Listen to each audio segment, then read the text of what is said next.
7:59, this is City TV. You're watching Breakfast Television. Something you won't want to miss. We've got expert repellers. They just happen to be part of the Army Reserve. They're going to be joining us in the next half hour, and we wish them luck, and we will be right there, as we say, in their faces. We also have Dr. John joining us from the Toronto Humane Society. Lots to look forward to, and what to do with your winter vegetables.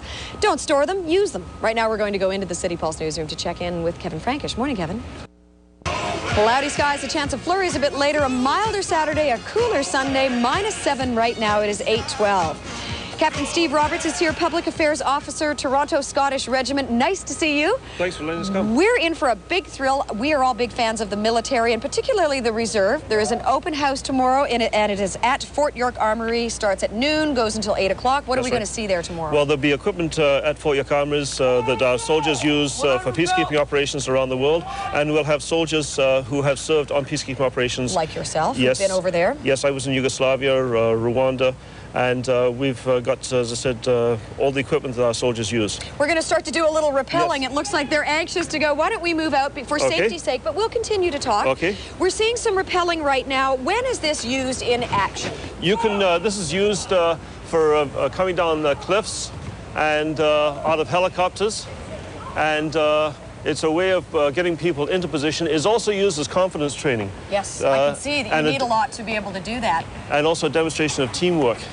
Window washing could be in the future as well, yes. I noticed. That's right, yes. It's fantastic. Now, you mentioned they can come out of helicopters. Yes. So imagine that. So would it be a free fall then? Roughly 90 feet straight down. Wow. And it's a way of putting people into a location where the helicopter can't land. So it gives you maximum flexibility. I'm always impressed with the military, and I'm even more impressed that there are young military women here today as well. Yes. A soldier is a soldier is a soldier as far as the career force. You take orders, you take orders, you take orders. And you give orders. How important is the reserve to our military? It's very important because we're part of a total force. The regular force and reserves. We have reservists right now serving in Bosnia. We've had reservists in Cambodia. Oh, he's fine. He'll be no problem. And on the Golan Heights. And in fact, one of the surgeons over in Yugoslavia was a reservist, and he was instrumental in saving the life of a Norwegian soldier who was shot, and the soldier would not have made it without him. Yes. For some reason, we think that the reservists are just playing games, that they're not the real thing, but that's not the truth, obviously. No, it definitely isn't. Wow! Oh my gosh! Look at that. He's under control. Whoa! Yes. It's harried control, isn't it? An oxymoron to boot. Yes. Yes. Wow. Now, the confidence aspect that you're talking about, I guess it doesn't really need explanation, but it takes a lot of confidence, and I know from a very small experience that I've had in rappelling off this part of the balcony, it's a little bit scary. Well, I can tell you, Anne, that heights terrify me. Yes. But, are you able to do this? Yeah, oh yes, I did. I was helicopter rappelling in November. Yeah. And, but you just have total confidence in the system, the people you're working with, and the equipment. What is the commitment if you decide to be a reservist? What kind of commitment are you talking about? Well, we expect a 2-year commitment out of a soldier to start with.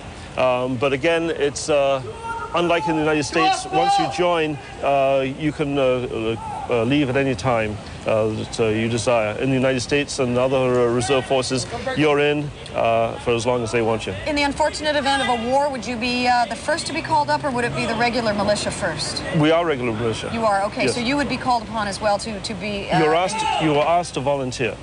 And to tell you, there's never been a shortage of people volunteering. Actually, even for this today, we had a lineup of people wanting to come and do this because this is the sort of training we enjoy doing. Very exciting. Very, very exciting. What does it mean to a young man or a young woman, or even oldsters like us, to have this kind of discipline, this kind of camaraderie, this kind of excitement in their regular lives? Well, these are transferable skills that you can take into civilian life. We teach management training, crisis resolution. Our peacekeepers are on the line as a private soldier in Cyprus. Negotiations always started at the lowest possible level, private to private, so that there was always a mechanism out. It didn't start at a high level and then become trapped. So that could be applied to business or to relationships, whatever people are doing in their lives. In business life, yes. How about the attitude that Canadians have about their military, but particularly the government? I know this is a two-pronged question, but what should our attitude be about our military? I think our military is supported fully by the population. As you can see, people downstairs cheering as our soldiers come down. And How can we convince the government that we cannot afford any more spending cuts in our defense? Well, I'm not in a position to discuss matters like that, as you can appreciate. Yes. But you're there. You know what it's like. Yes. You know how important it is. Well, it's all part of discipline. Yes. Well, I guess it's also optimism on the part of the government in a sense. They're hoping that there will be no need. Oh, my goodness. Awfully close that landing. Hi. Hopefully there will be no need for the young men and women of the militia to be called, but the peacekeeping situations, there's always the need. Yes, there are. And I think Canadian public should realize that nobody does peacekeeping better than Canadian soldiers. Yeah. Every time there's a peacekeeping operation, we are the first to be asked. Why do they do it so well? Is it part of our makeup? Is it the It's part of our makeup and the training, the sort of training you're seeing right now. Yeah. And then look at the way these guys are working as a team. Yes. And if a guy has a problem, there's always a solution. Yep, absolutely. We have to go, but this has been one of the most exciting moments for me, certainly on the show, and I thank you so much for joining us. Well, it's been a pleasure, and thanks for inviting us. Folks will join you tomorrow. It's at Fort York Army. It starts at noon tomorrow. It's an Army Reserve open house. Go take a look. It's fascinating. We are going to go into the City Pulse newsroom right now to check in with Kevin Frankish. Go!